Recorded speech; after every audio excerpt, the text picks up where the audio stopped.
തൊഴിൽ മുമ്പയുടെ ഇന്നത്തെ എപ്പിസോഡിന്റെ റിവ്യൂ വിശേഷമാണ് കേട്ടോ പറയാൻ വേണ്ടി പോകുന്നത്.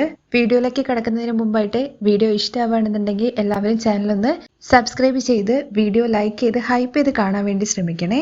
ബാലചന്ദ്രന്റെ ഫോണിലെ റെക്കോർഡിങ്സ് എല്ലാം കേട്ട് മുഴുവനാവുന്നതിന് മുമ്പ് തന്നെ കരഞ്ഞുകൊണ്ട് പുറത്തേക്ക് ഓടിപ്പോവാണ് കേട്ടോ അലീന ചെയ്യുന്നത്. എന്നതിന് ശേഷം മമ്മി അന്ന് പറഞ്ഞ കാര്യങ്ങളെ കുറിച്ച് ഓർക്കുന്നുണ്ട്. നീ ആരാണെന്നുള്ള കാര്യം ആ കുടുംബത്തില് ആരും അറിയാൻ വേണ്ടി പാടില്ല. അങ്ങനെ അറിയുന്ന നിമിഷം ആ കുടുംബം തകർന്നു പോകും.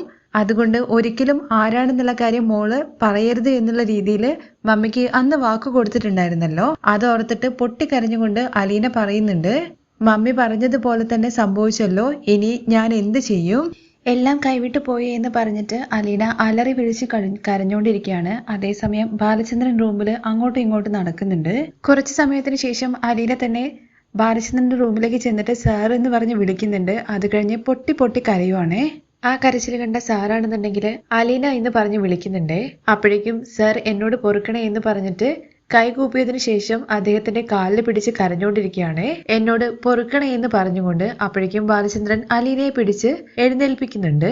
എല്ലാരെയും കാണാനുള്ള കൊതി കൊണ്ടാണ് താൻ ഇങ്ങോട്ട് വന്നത്, എന്നോട് ക്ഷമിക്കണേ സാറേ എന്ന് പറഞ്ഞിട്ട് വീണ്ടും വീണ്ടും അലീന പൊട്ടി പൊട്ടി കരയുന്നത് കാണുമ്പോൾ അലീന കരച്ചിൽ നിർത്ത്, അല്ലെങ്കിൽ എന്റെ കയ്യിൽ നിന്ന് അടി കിട്ടുമെന്ന് പറയുന്നുണ്ട്. അപ്പോഴും അലീന പറയുന്നത് സർ എന്നോട് ക്ഷമിക്കണേ എന്നുള്ള കാര്യമാണ്.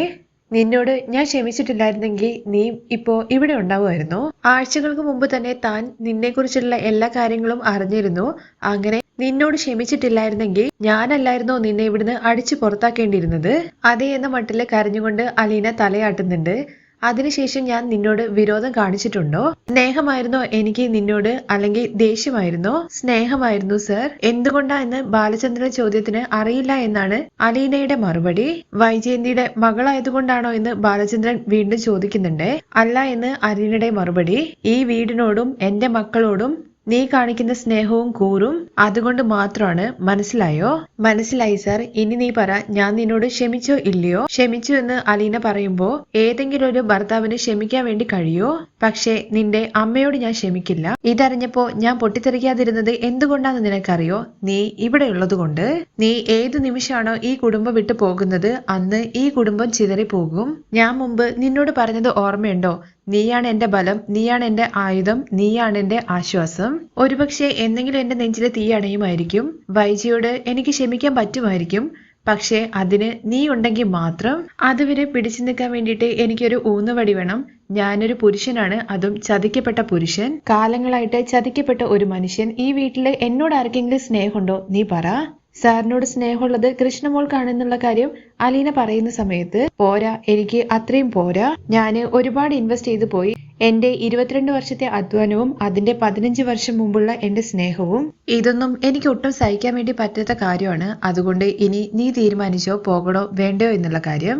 ഇനി എന്തായാലും നിന്റെ തീരുമാനമാണ്. ചെല്ല്. താഴെ താക്കോലിന് വേണ്ടിയിട്ട് വെയിറ്റ് ചെയ്യുന്നവരുണ്ടല്ലോ. താഴേക്ക് പോകുന്ന അലീന വീണ്ടും ഒന്ന് ബാലചന്ദ്രനെ നോക്കിയതിന് ശേഷമാണ് കേട്ടോ താഴേക്ക് ഇറങ്ങി പോകുന്നത്. ബാലചന്ദ്രൻ പറഞ്ഞതുപോലെ തന്നെ വൈജയന്തി ആണെങ്കിൽ താഴെ താക്കോലിന് വേണ്ടിയിട്ട് വെയിറ്റ് ചെയ്യാണല്ലോ. അലീന താഴേക്ക് ഇറങ്ങി വരുന്ന സമയത്ത് വൈജയന്തി ആണെന്നുണ്ടെങ്കിൽ ഫോണിൽ ആരോടോ സംസാരിക്കുന്നുണ്ട്. ഫോണിൽ സംസാരിക്കുന്നതിനിടയ്ക്ക് അലീന വരുന്നത് വൈജയന്തി കാണുന്നുണ്ട്. കയ്യിൽ കീയും കൂടി കാണുമ്പോഴേക്കും ആള് വേഗം ഫോണൊക്കെ വെക്കുന്നുണ്ട്. വൈജയന്തി ഫോൺ വെച്ചതിന് ശേഷമാണ് അലീന സ്റ്റെപ്പ് ഇറങ്ങിയിട്ട് താഴെ അവളുടെ അരികിലെത്തുന്നത്. താഴെ ഇറങ്ങി വന്ന അലീനയാണെങ്കിൽ വൈജയന്തിയെ ഭയങ്കര ദയനീയമായിട്ടുള്ള ഒരു നോട്ടം ഇങ്ങനെ നോക്കിക്കൊണ്ടിരിക്കുകയാണ്. പക്ഷെ ആ നോട്ടത്തിന്റെ അർത്ഥം എന്താന്നുള്ള കാര്യം വൈജയന്തിക്ക് മനസ്സിലാവുന്നില്ല. വൈജയന്തി ഇടയ്ക്ക് മുകളിലേക്കൊക്കെ ഇങ്ങനെ നോക്കുന്നുണ്ട്. അലീനയാണെങ്കിൽ കൈകളിലെ താക്കോല് ഇങ്ങനെ വൈജയന്തിക്ക് നേരെ നീട്ടുന്ന സമയത്ത് അലീന കരയുന്നത് എന്തിനാ എന്നുള്ള കാര്യം വൈജയന്തി ചോദിക്കുന്നുണ്ട്. എന്താ ബാലചന്ദ്രൻ നിന്നെ ചീത്ത പറഞ്ഞോ അതോ തല്ലിയോ? അത് കേട്ട് അലീനയുടെ കൺട്രോൾ പോയിട്ട് പൊട്ടി കരയുവാണേ. പക്ഷെ അതൊന്നും വൈജയന്തി ശ്രദ്ധിക്കാതെ അലീന കയ്യിൽ നിന്നും താക്കോൽ എടുത്തിട്ട് പോയിട്ട് ഡോർ തുറക്കുന്നുണ്ട്. നിന്റെ ബാഗൊക്കെ എടുത്തപ്പോ നിന്റെ കള്ളക്കരച്ചിലൊന്നും എനിക്ക് കാണണ്ട, പോ. അതിന് മറുപടിയായിട്ട് അലീന പറയുന്നുണ്ട്, എനിക്ക് പോകാൻ വേണ്ടി പറ്റത്തില്ല. പോകാൻ പറ്റത്തില്ലെന്നോ? നീ ഇന്നലെ സമ്മതിച്ചല്ലേ, പിന്നെ ഇന്നാണെങ്കിൽ പോകാൻ വേണ്ടിയിട്ട് നീ റെഡി ആവുകയും ചെയ്തതാണ്. ഇത് കേട്ട അലീന പറയുന്നത് എനിക്ക് പോവണ്ട, എനിക്ക് പോകാൻ വേണ്ടി പറ്റത്തില്ല. അത് നീ അങ്ങ് കഴക്കൂട്ടത്തിൽ ചെന്ന് പറഞ്ഞാൽ മതി, അല്ലാതെ നിന്റെ വിളച്ചില് ഇവിടെ നടക്കില്ല. വാതിൽ തുറന്ന് പോവാൻ വേണ്ടിയിട്ടല്ലേടി നീ ബാലചന്ദ്രന്റെ അടുത്ത് പോയിട്ട് താക്കോല് മേടിച്ചോണ്ട് വന്നത്? എനിക്ക് പോവണ്ട, എന്നെ ഇവിടുന്ന് പറഞ്ഞയക്കരുത്, എനിക്ക് ഇവിടുന്ന് പോകാൻ പറ്റില്ല, എന്നോട് ക്ഷമിക്കുക എന്നൊക്കെ പറഞ്ഞിട്ട് അലീന കരയുന്നുണ്ട്. നിന്റെ അഭ്യാസമൊക്കെ നിന്റെ കയ്യിൽ വെച്ചാൽ മതി, നിന്നെ അടിച്ചിട്ട് എന്ന് പറഞ്ഞിട്ട് അലീനയ്ക്ക് നേരെ നമ്മുടെ വൈജയന്തി കൈയൊങ്ങുവാണ്. അത് കണ്ട ഉടനെ തന്നെ മുകളിൽ നിന്ന് ബാലചന്ദ്രൻ പറയുന്നുണ്ട്, തൊട്ടു പോകരുത് അവളെ, അവളടുത്ത് പോകരുതെന്ന് ഞാനാ പറഞ്ഞത്. ഞാൻ പറയാതെ എന്റെ അനുവാദം ഇല്ലാതെ അവൾക്ക് ഒരടി പോലും ചലിക്കാൻ വേണ്ടി പറ്റില്ല. അത് കേട്ട വൈജയന്തി ആണെന്നുണ്ടെങ്കിൽ ബാലചന്ദ്രനെ വെല്ലുവിളിക്കാണേ, പറ്റില്ല, ഇന്ന് തന്നെ ഇവളെ ഇവിടുന്ന് പറഞ്ഞയച്ചിട്ടില്ലെങ്കിൽ എന്റെ പേര് വൈജയന്തി എന്നല്ല, അതല്ല, ആ പേര് ഞാൻ കൊല്ലപ്പള്ളി വീട്ടിലെ പട്ടിക്ക് ഇട്ട് കൊടുത്തിരിക്കുകയാണ്. നീ നിന്റെ കൊലകൊമ്പൻ ആങ്ങളെ വിളിച്ചോണ്ട് വാ, നമുക്ക് നോക്കാം എന്ന് പറഞ്ഞ് ബാലചന്ദ്രൻ തിരിച്ച് വൈജയന്തിയെ വെല്ലുവിളിക്കുന്നുണ്ട്. ഇത് കേട്ടിട്ട് വൈജയന്തിക്കൊന്നും മിണ്ടാൻ പറ്റാത്ത അവസ്ഥയാണ്. പക്ഷെ ഇവർ തമ്മിലുള്ള ആ അംഗം കണ്ടിട്ട് അലീനയ്ക്ക് സങ്കടം സഹിക്കാൻ വയ്യാതെ അവിടുന്ന് അങ്ങ് ഓടിപ്പോവാണേ. നീ എന്താടി വിചാരിച്ചത്, നിന്റെ ആങ്ങളെ വന്നിട്ട് ഇവിടെ കിടന്ന് മസിൽ പിടിച്ചു കഴിഞ്ഞു കഴിഞ്ഞാൽ ഞാൻ അങ്ങ് എളിമാളത്ത് കയറിയിട്ട് ഒളിച്ചിരിക്കുന്നു, അവനെ വിളിക്ക്, ഞാന് ഇവിടെ വെയിറ്റ് ചെയ്യണമെന്നുള്ള കാര്യം പറ. തുടർന്ന് കമലയുടെ വീട്ടിലാണ് കേട്ടോ കാണിക്കുന്നത്. രാജീവനും മനു എല്ലാവരും കൂടി ഇരുന്നിട്ട് ഭക്ഷണം കഴിക്കുകയാണ്. ബ്രേക്ക്ഫാസ്റ്റിന് എന്താ സ്പെഷ്യൽ ഇന്ന് എന്ന് രാജീവൻ ചോദിക്കുമ്പോൾ പുട്ടും പഴവും ആയിരിക്കും അല്ലേന്ന് മനുശങ്കർ കളിയാക്കി പറയുന്നുണ്ട്. ആണ്, എന്താ കുഴപ്പമെന്ന് കമല ദേഷ്യത്തോടു കൂടി ചോദിക്കുന്നുണ്ട്. അപ്പോഴേക്കും രാജീവന്റെ ഫോണിലേക്ക് വൈജയന്തിയുടെ കോൾ എത്തി. എന്താ വൈജയ്, താക്കോല് കിട്ടിയില്ല എന്നുള്ള കാര്യം ചോദിക്കുമ്പോൾ താക്കോലും കിട്ടി, വാതിലും തുറന്നു, പക്ഷെ അവള് പോകുന്നില്ല എന്ന്.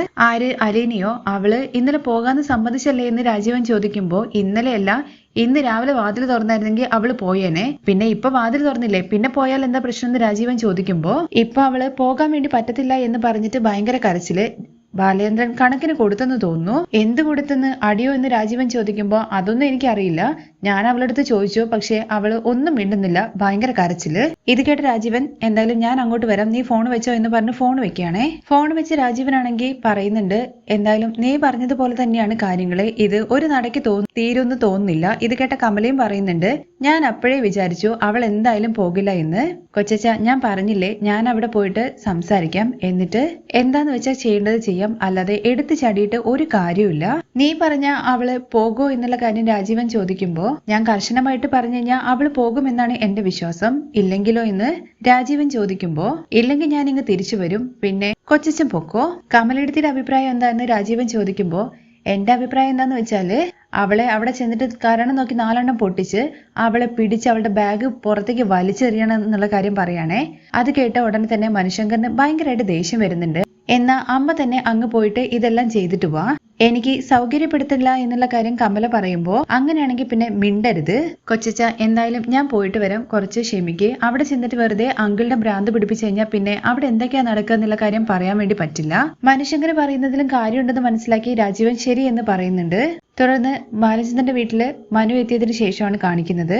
മനുവിനെ കണ്ട ഉടനെ തന്നെ ഏട്ടൻ എവിടെ എന്നുള്ള കാര്യമാണ് ചോദിക്കുന്നത്. കൊച്ചച്ചൻ വീട്ടിലുണ്ട്, നിന്റെ അടുത്തല്ലോ, ഞാൻ ഏട്ടന്റെ അടുത്തല്ലേ വരാൻ വേണ്ടി പറഞ്ഞെന്ന് വൈജ ചോദിക്കുന്നുണ്ടേ. കൊച്ചച്ചന്റെ സമ്മതത്തോട് കൂടിയിട്ടാണ് ഇങ്ങോട്ടേക്ക് ഞാൻ വന്നത്, നീ എന്തിനാ വന്നത്? അവസാനത്തെ ഒരു സന്ധി സംഭാഷണത്തിന് വേണ്ടിയിട്ട്, ഇനിയൊരു സന്ധി സംഭാഷണം ഒന്നുമില്ല എന്ന് പറഞ്ഞ് കലി തുള്ളിയിട്ട് വൈജ ഉള്ളിലേക്ക് കയറി പോവാണ്.